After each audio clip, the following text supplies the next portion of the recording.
Halo semuanya, kembali lagi di channel Raja Galba ya. Nah, guys, ada kabar gembira untuk kita semua bahwa DPR sudah mensahkan bahwa pihak ketiga dari sebuah perusahaan finance itu dilarang ya.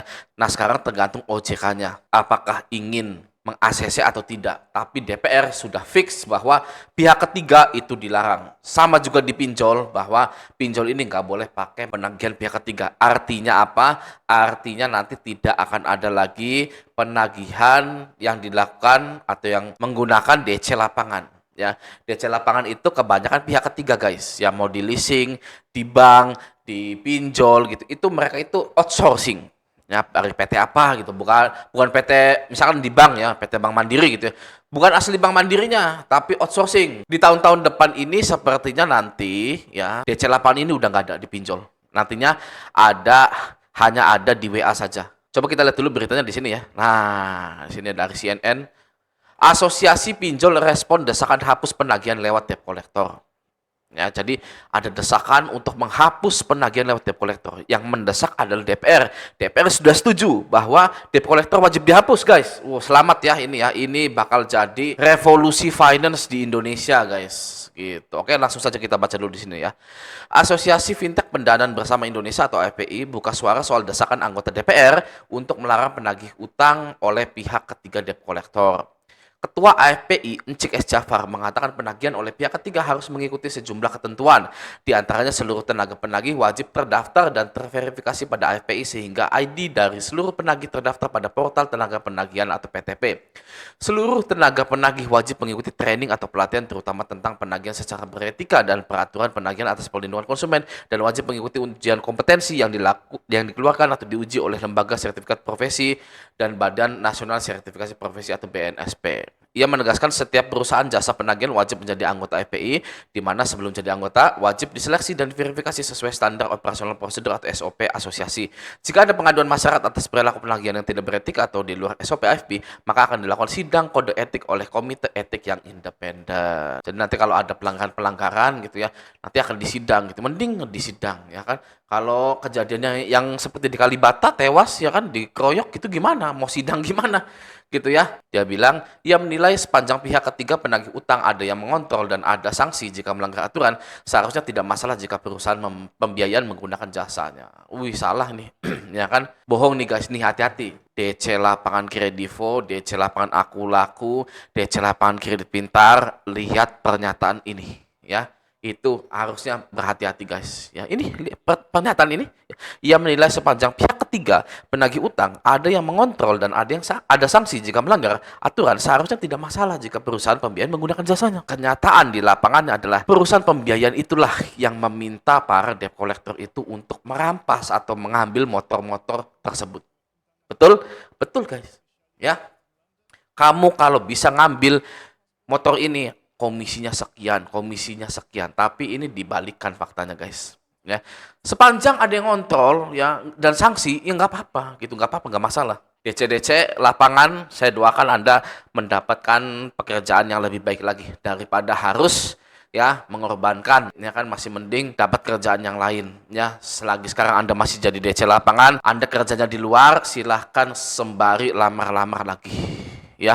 Nggak apa-apa, seperti itu boleh kok. Menurut kami yang membuat industri ini jelek adalah perlakuan penagihan dari pinjol ilegal yang tidak punya aturan. Karena dari kasus maupun pengaduan yang ada 80% atau 90% itu adalah pinjol ilegal. Wow ya, kenapa pinjol ilegal ada di Indonesia? Kami sudah menghapus 800.000 ya kan, 10 miliar pinjol ilegal ya kan. Satgas pasti ya kan sudah menghapus ini itu pinjol ilegal gitu. Ada lagi gitu. Itu tuh sebenarnya mempermainkan masyarakat, membodoh-bodohi masyarakat, membuat masyarakat menjadi bodoh atau gimana sih ya, kayak gitu tuh ya. Ya, pinjol ilegal sudah diblokirin tapi masih ada sampai sekarang ya. Berita pinjol ilegal diblokirin oleh OJK, Kominfo dan lain-lain itu dari tahun 2020. Dari tahun 2019. Kami sudah blokir pinjol ilegal ini. Tapi sampai 2025 akhir ini masih ada pinjol ilegal. OJK, Kominfo ini bohong atau memang sengaja pengen membodoh-bodohi masyarakat gitu loh. Ya. Atau memang kalian yang nggak bisa kerja. Atau memang ya pinjol ilegal ini ya diperbolehkan di sini, ya kan? Karena menurut survei pinjol ilegal yang nggak punya aturan untuk menagih itu. Oh gitu. Tapi boleh berbisnis di sini gitu. Namanya pinjol ilegal, ya kan? Pinjol ilegal boleh ngasih utang-utang di sini. Bahkan dilindungi nih. Dilindungi nggak tuh? Ya sama negara tuh. Jangan-jangan dilindungi lagi sama OJK sama Kominfo.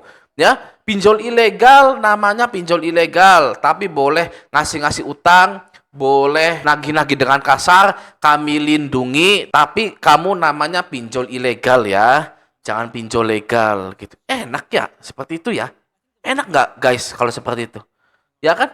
Soalnya dari dulu, dari 2020 sampai 2025 ini, mau 5 tahun ini, pinjol ilegal itu nggak tuntas-tuntas gitu. Berarti kan diperbolehkan. Ya, kayaknya sih dilindungi juga. Gitu. Ya bingung kan ya. Jadi kita itu mau optimisnya tuh di mana gitu loh. Oh enggak, OJK tidak melindungi. Iya, bagaimana optimismenya? Kita sebagai masyarakat gitu ingin berpikir positif tuh susah sekali gitu loh. Karena dari dulu sampai sekarang pinjol ilegal masih ada saja.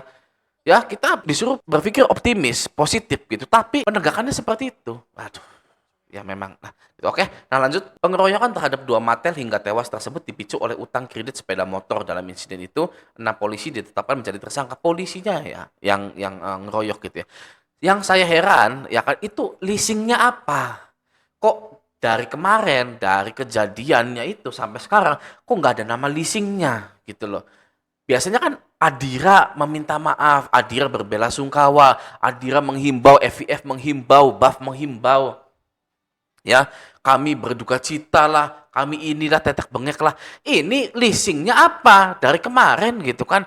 Penarikan motor terus. Gitu, oke, nah di sini dia ya. Komisi 3 DPR meminta Otoritas Jasa Keuangan atau OJK menghapuskan peraturan soal penagihan utang oleh pihak ketiga atau debt collector.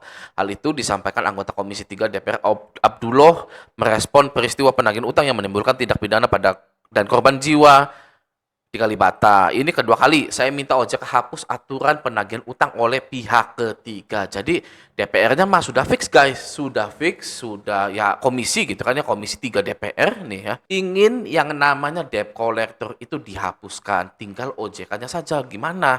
Ini kan ya Bapak OJK ini, gimana nih Bapak OJK nih? Mau nggak? Nah ternyata ada beritanya begini guys ya, OJK janji terbitkan Matel belajar dari kasus Kalibata.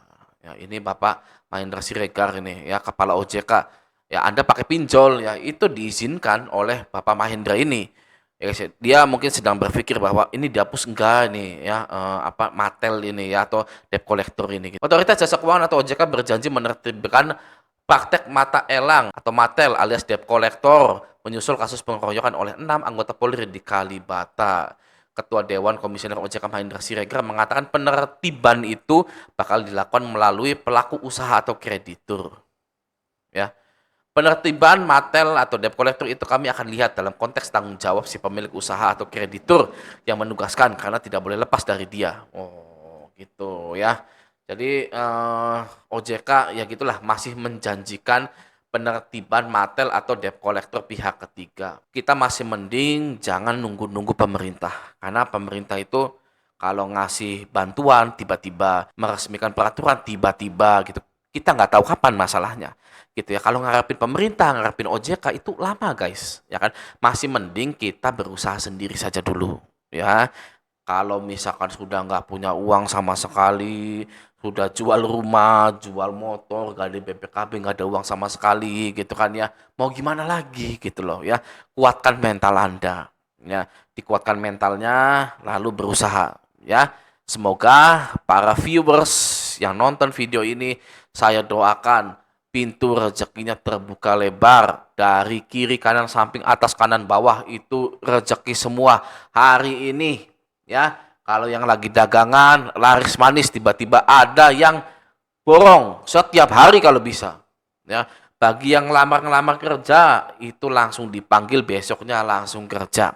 Oke, amin ya robbal alamin. Oke, nah semoga video ini bermanfaat. Sampai jumpa di video selanjutnya.